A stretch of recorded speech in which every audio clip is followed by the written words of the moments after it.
Hey everyone, welcome back. Today we're diving into one of the most audacious heists of the 20th century, the Great Train Robbery of 1963. This daring crime not only captivated the public's imagination, but also reshaped the landscape of law enforcement in Britain. So let's unravel the details of this infamous event. The Great Train Robbery took place in the early hours of August 8th. The target was a Royal Mail train traveling from Glasgow to London, carrying millions of pounds in cash. This was a routine transfer of banknotes, withdrawn from circulation and intended for destruction. Yet it would become the loot of one of the most famous crimes in British history. The train was manned by a small crew with no guards or high-tech security systems, as it was not considered a high-risk operation. However, for Bruce Reynolds and his gang, this train represented a golden opportunity. The robbery, which would take place in the countryside near Ledburn in Buckinghamshire, required meticulous planning, insider knowledge, and the audacity to carry out such a brazen act. Bruce Reynolds was the mastermind behind the Great Train Robbery. A career criminal with a taste for the high life, Reynolds was inspired by the cinematic heists of Hollywood and wanted to pull off a job that would secure his place in criminal history. He assembled a team of 15 men, each with specific skills that would be crucial to the success of the operation. Among the crew were Ronald Buster Edwards, a nightclub owner, Charlie Wilson, known as the Silent Man for his ability to keep a low profile, and Ronnie Biggs, who would later become one of the most famous members of the gang due to his daring escape from prison. Each member of the gang brought something unique to the table, from expertise in breaking into safes to driving the getaway vehicles. Planning the heist took months of careful preparation. The gang conducted reconnaissance missions, studying the train schedule, the route it would take, and the security measures in place.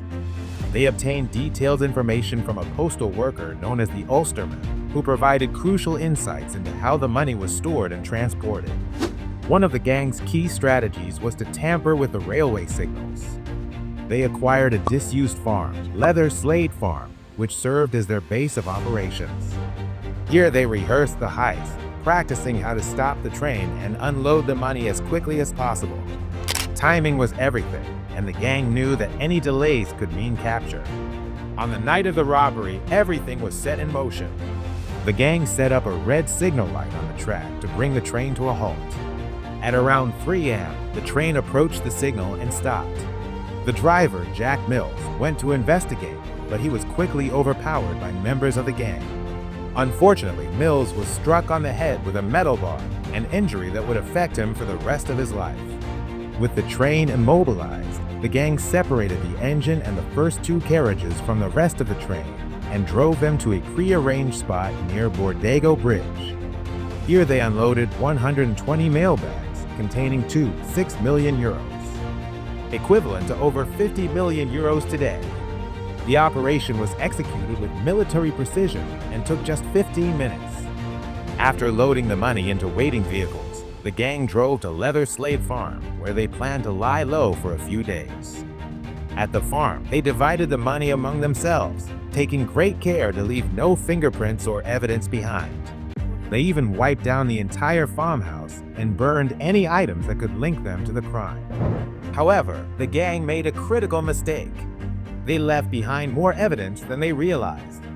While the police initially struggled to identify the robbers, the discovery of Leather Slade Farm became a turning point in the investigation. Inside, police found fingerprints, personal items, and other clues that would eventually lead to the gang's downfall.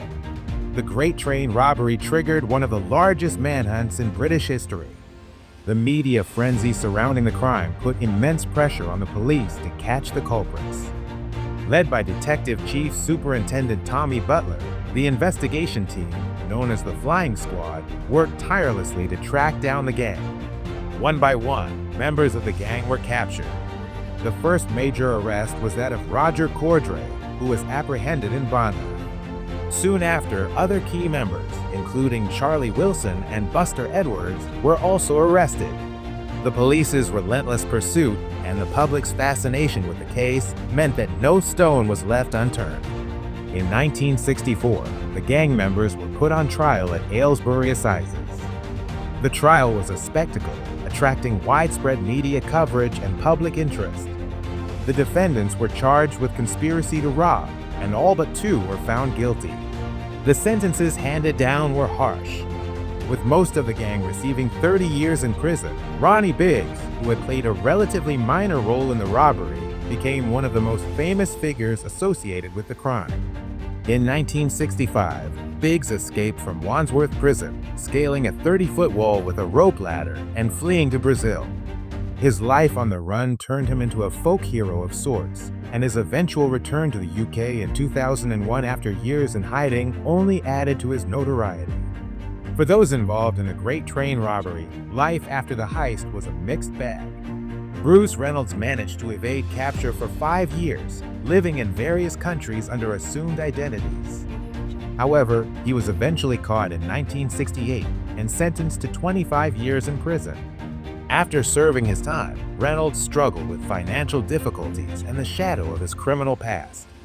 Buster Edwards managed to escape to Mexico with a portion of his share, but eventually returned to the UK, where he surrendered to the authorities.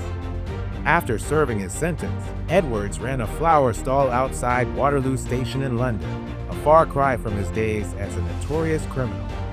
His story was later adapted into the film Buster, starring Phil Collins. The Great Train Robbery became a part of British folklore. The audacity of the crime, the meticulous planning, and the dramatic manhunt all contributed to its legendary status.